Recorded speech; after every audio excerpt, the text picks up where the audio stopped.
Hello दोस्तों, this is Vishakha Daga coming up with next round of new simplified. Buddha से एक बार पूछा गया था कि वैसे तो आप कुछ डिजायर नहीं करते, पर अगर आपको एक बार कुछ मांगना हो तो आप क्या मांगेंगे? And then he said health. Now health is very important. Health ऐसी जो क्वालिटेटिव भी हो और अफोर्डेबल भी आपको हो जाए तो ये बहुत ज़रूरी होता है और ये स्टेट की जिम्मेदारी होती है, बट काफ़ी लोग इसे उपलब्ध नहीं करा पाते। इसीलिए सरकार national list of essential medicine लेकर आती है। तो ये लिस्ट क्या है, इसको कौन निकालता है, इसके बारे में हम पढ़ेंगे बिकॉज रिसेंटली सरकार ने इसको अपडेट किया है। तो इसके बारे में हम जानेंगे एक एक करके। तो सबसे पहले समझते हैं कि हम क्या क्या डिस्कस करेंगे। दैट इंक्लूड कि आपके national list of essential medicine है क्या, उसके हिस्ट्री, ओरिजिन वगैरह। साथ में central drug price control order क्या है, बिकॉज वो भी इसमें कवर होता है। इसके साथ will also cover national pharma price control authority क्या है। So these are the topic जो कि हम आज के इसमें कवर करेंगे। चलिए एक एक करके आगे बढ़ते हैं। सबसे पहले मेरे सवाल का जवाब दीजिए। Who releases the national list of essential medicine? अगर ये लिस्ट निकलती है तो उसको कौन निकालता है? Ministry of chemicals and fertiliser, ministry of home and family welfare, national pharma pricing authority या ministry of women and child development. इसमें से 2-3 न्यूज में है, तो आप एक बार अंदाजा लगा के देखिए कि कौन दे सकता है ये। चलिए आगे बढ़ते हैं। सबसे पहले समझने की कोशिश करेंगे कि national list of essential medicine होती क्या है और इसे निकाला क्यों जाता है। नाउ टू अंडरस्टैंड दैट, सबसे पहले यहाँ पे आप देखेंगे कि health is a very important parameter जो कि हमारे सोशल डेवलपमेंट के लिए ज़रूरी होता है, हमारी एसडीजीज में भी इंक्लूडेड होता है। बट ये हेल्थ ऐसी होनी चाहिए जो कि क्वालिटेटिव भी हो और अफोर्डेबल भी हो। ये इसके सबसे 2 इंपॉर्टेंट पैरामीटर होते हैं। तो ऐसी ही मेडिसिन हम लाने की कोशिश करते हैं। एसेंशियल मेडिसिन में हम उनको डिक्लेयर करने की कोशिश करते हैं जहाँ पे हमें क्वालिटी चाहिए होती है, अफोर्डेबिलिटी चाहिए होती है, इंक्लूजन भी, जिससे कि समाज का जो पिछड़ा वर्ग है वो भी इनको अफोर्ड कर पाए।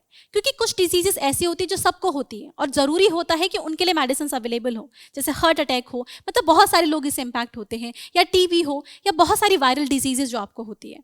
इसके साथ इट इज़ वेरी इंपॉर्टेंट कि जहाँ पे अफोर्डेबल हो, मेडिसिन अच्छे से अवेलेबल हो, उनका रैशनल यूज भी हो।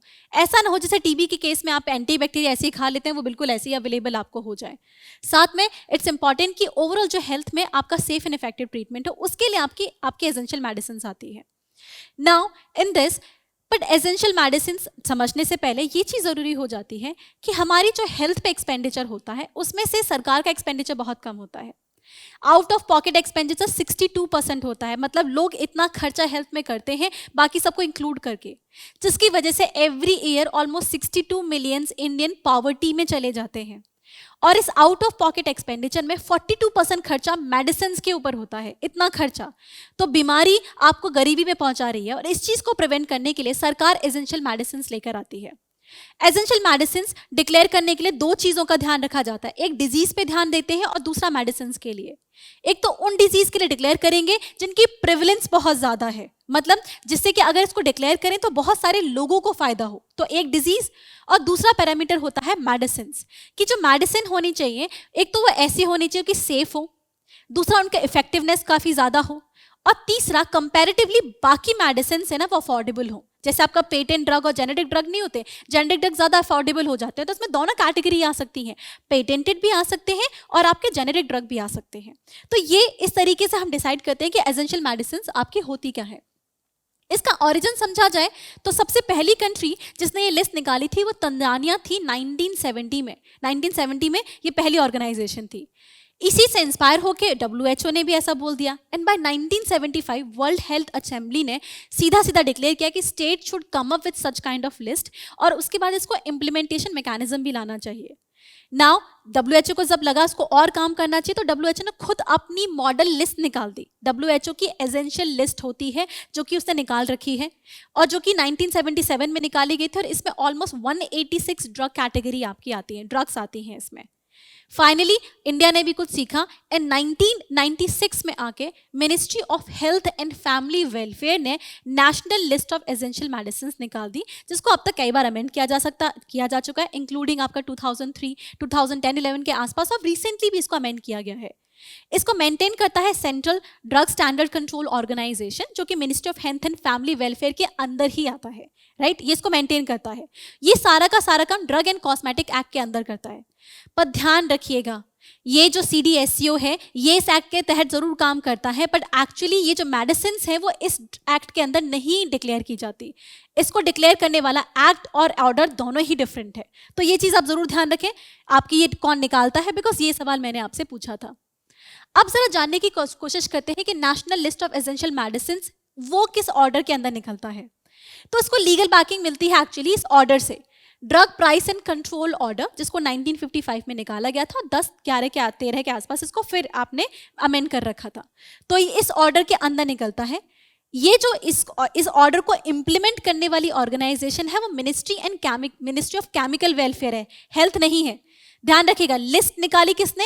हेल्थ एंड फैमिली वेलफेयर ने, लेकिन इस ऑर्डर को जिसके अंदर ये निकाला जाता है वो आपकी मिनिस्ट्री ऑफ केमिकल वेलफेयर मतलब उसको रखती है। ये ओवरऑल इसको लीगल बैकिंग मिलती है एसेंशियल कमोडिटीज एक्ट के अंदर। नाउ अगर याद हो तो ये बहुत न्यूज में रहा था।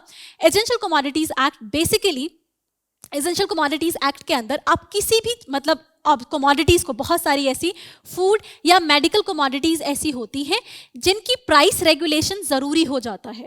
तो एसेंशियल कमोडिटीज के एक्ट के अंदर सरकार ऐसे ऑब्जेक्ट्स की प्राइस को रेगुलेट कर सकती है। दैट्स वाई सिर्फ फूड नहीं है, क्योंकि अब तक आपने टमाटो, पटेटो वगैरह सब न्यूज में पढ़े होंगे, इसके अंदर ड्रग्स भी आते हैं। So this is the ECA। अब इस ऑर्डर के अंदर इस ऑर्डर के अंदर आप ड्रग की प्राइस को रेगुलेट कर सकते हो। इसके अंदर बहुत सारे शेड्यूल और सेक्शन होते हैं। इसका जो स्पेशली शेड्यूल 1 होता है ना, शेड्यूल 1 के अंदर आप प्राइस को रेगुलेट करते हो। तो शेड्यूल 1 के अंदर जो आपके ड्रग्स हैं वो रेगुलेटेड होते हैं। तो इसके अंदर हम national list of essential medicine की उसको डाल देते हैं। इसका मतलब वो इसके अंदर आते हैं, प्राइस रेगुलेटेड है। पर ध्यान रखें, इस शेड्यूल 1 के अंदर जितने भी ड्रग्स हैं जरूरी नहीं है वो national list of essential medicine में आए। तो ये कुछ ऐसा वेन डायग्राम है कि ये आपका शेड्यूल 1 है, तो आपका national list of essential medicine इसके अंदर आता है। तो मतलब ये इसके अंदर है, इसका मतलब इसकी प्राइस तो रेगुलेटेड है ही, पर जरूरी नहीं है कि जो शेड्यूल 1 में है वो सारे NLE में भी हो। ठीक है, ये म्यूचुअली आपका ध्यान होना चाहिए। साथ में एक चीज और ध्यान रखनी है, इसको मॉनिटर करने वाली जो अथॉरिटी है वो नेशनल फार्मा प्राइस आपकी अथॉरिटी होती है, नेशनल फार्मा प्राइस अथॉरिटी। इसको फर्दर प्रमोट करने वाली policy national pharma pricing policy जो 2012 में आई थी। नाउ दिस इज समथिंग यहाँ पे हमें ध्यान देने की जरूरत है। नेशनल फार्मा प्राइसिंग पॉलिसी आपकी बनाई थी 1997 में, और ये आपके ministry of chemical and welfare के अंदर आती है। यहाँ पे मिनिस्ट्रीज का जो खेल चल रहा है उसमें बहुत ज्यादा केयरफुल रहना है। इस लिस्ट को निकालती ministry of health and family welfare है, इसको रखती आपकी CDSCO है जो कि वो भी ministry of health and family welfare है, लेकिन इसको मॉनिटर करने वाली जो एजेंसी है वो मिनिस्ट्री ऑफ केमिकल एंड आपकी फार्मास्यूटिकल्स में आती है, right, fertilisers, ministry of chemical and fertilisers के अंदर आती है। इस चीज का केयरफुली ध्यान रखना है कि NPPA national pharma pricing authority जो इसको मॉनिटर करती है वो भी आपका ministry of chemistry and fertiliser के अंदर आती है, राइट। अब ये क्या काम करती है? NPA का काम है कि DPCO को इंप्लीमेंट करना। DPCO का काम क्या है? प्राइस को रेगुलेट करना, राइट। ये आपकी हायरार्की है। NPA का काम है DPCO को आपका इंप्लीमेंट करना, और DPCO का क्या काम है? प्राइस को रेगुलेट करना, मॉनिटर वगैरह करना, राइट। तो ये दो चीजें करता है, एक तो प्राइस को फिक्स करना और दूसरा मॉनिटर उनको अवेलेबल करना। तो यहाँ चीज, लिस्ट निकालने का काम मिनिस्ट्री ऑफ हेल्थ का है, लिस्ट में जो ड्रग है उनकी प्राइस फिक्स करने का काम आपकी ministry of chemical and fertiliser का हो जाता है।